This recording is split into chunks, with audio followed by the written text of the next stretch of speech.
Legend of Zelda is one of Nintendo's many tried and true franchises, existing as one of the premier gaming series to this day. Each release feels like an event, and with 2017's Breath of the Wild reinvigorating interest in the long-running series, giving it new form, Nintendo is primed for its sophomore release in the new modern Zelda formula to right the few wrongs of Breath of the Wild and deliver a worthy follow-up. With rumors and speculation swirling about the announcement of the next true 3D Zelda, we compiled a list of every change, return, and addition we hope to see in our next journey into Hyrule.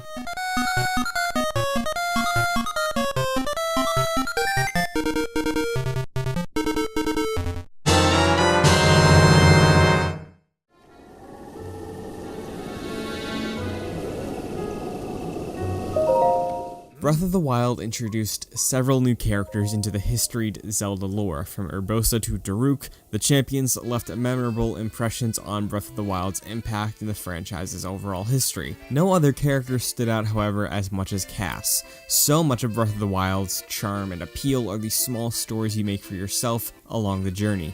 Traveling through the landscapes of Hyrule, you may start to hear the notes of the melody Cass plays on his accordion that breaks the atmosphere of Breath of the Wild's subtle piano. He has a charm and mysticism that would translate well into the returning cast of Zelda characters like Tingle, Beetle, and many others.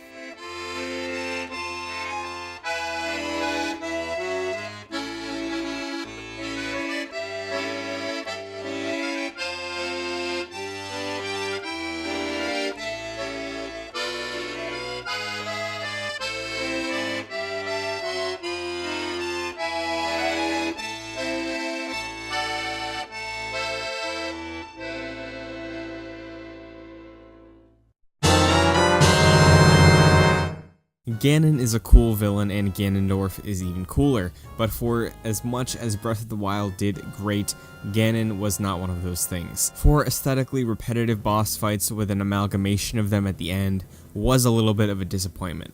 The choice to make Ganon fit in when the environment worked well for Breath of the Wild, but having a nameless beast with a lack of characterization is a little bit tired at this point. Try something new, unique, worst case scenario, return to Ganon for the next one. We're gonna need everything we got to take that thing down. Now, champions, to your divine beasts! Breath of the Wild marked the first time the series contained full voice acting for cutscene storytelling. With the nature of the game, the priority of the storytelling suffered slightly and felt like it was a bit of a back burner, because Nintendo was so open air about where players explored in their own play sessions. If Nintendo wants to pursue a similar means of storytelling in the future, they could look to games such as the Soul series for inspiration, telling story more through moment-to-moment character interactions, bosses, and the world itself may aid in their attempt at non-linear storytelling. So much praise for Breath of the Wild was directed toward the freedom Nintendo gave their players that we just talked about. The choice to supply an empty map with no waypoints, players were inherently inspired to forge their own path through the world, and in turn, find countless secrets, unique encounters, and a customized experience. Continuing this, assuming the next Zelda will be open world, will be key in maintaining the atmosphere Zelda set out for itself in its past release. By implementing shrines into Breath of the Wild, Nintendo was able to deliver 120 bite-sized puzzles that worked beautifully with the tools they supplied at the game's start through the Sheikah slate. The shrines only had a little bit of overlap, and it was barely even felt with how many variations of each puzzle there were.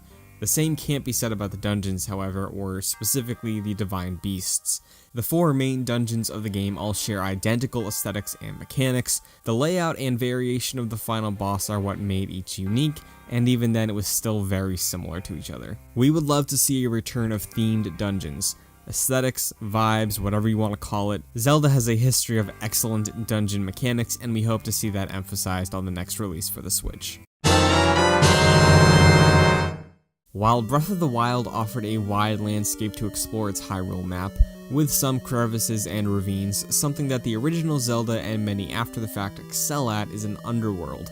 We would love to see Zelda tackle an underground that's as deep, expansive, connected, and full of secrets as Breath of the Wild's overworld. An interconnected underground that works as a secondary dungeon you can progress through as the story in the overworld progresses would be fantastic. This would allow for much more verticality, darker atmospheres, and stand as a stark comparison to the standard Hyrule, which would go a long way in making the world feel alive and fully realized. Themes in the Zelda franchise are usually unique on the surface, but boil down to the essential light versus dark Triforce hero storyline. Breath of the Wild offered themes of rebirth and a heavy influence on nature in its design and storytelling.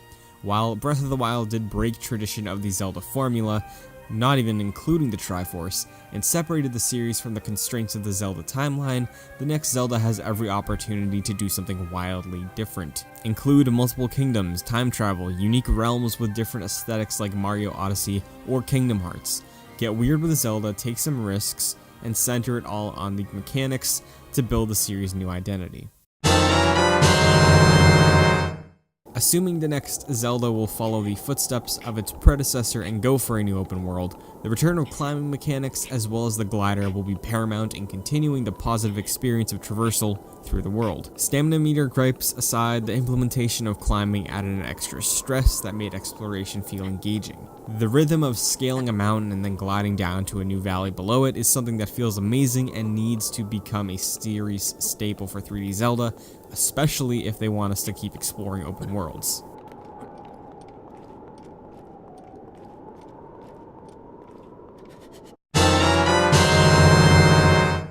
The hookshot is one of the Zelda series' best items. It's synonymous with Link at this point, carrying into the Smash Bros. Series and supplying a new way to travel through the overworld and dungeons once you uncover the tool. With the additions Breath of the Wild made to traversal through environments in the Zelda series, adding the hookshot into your arsenal is very appealing.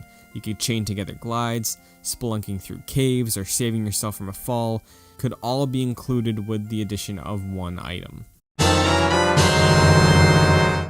For the longest time, fans of the series have been clamoring for Zelda to become a playable character in the series based on her own name. Breath of the Wild took steps to empower Zelda and give her a more personal characterization, but it's time to ditch the tropes of needing to rescue the princess, or at least tell a more complex story there.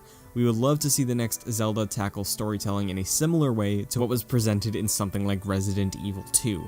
Offering a main campaign for Link and Zelda, supplemented by a post-game B campaign from the perspective of whichever character you didn't pick, would be an interesting approach. But regardless, whether it be through co-op, sequences, or whatever Nintendo cooks up, let us switch it up and save the day as Princess Zelda.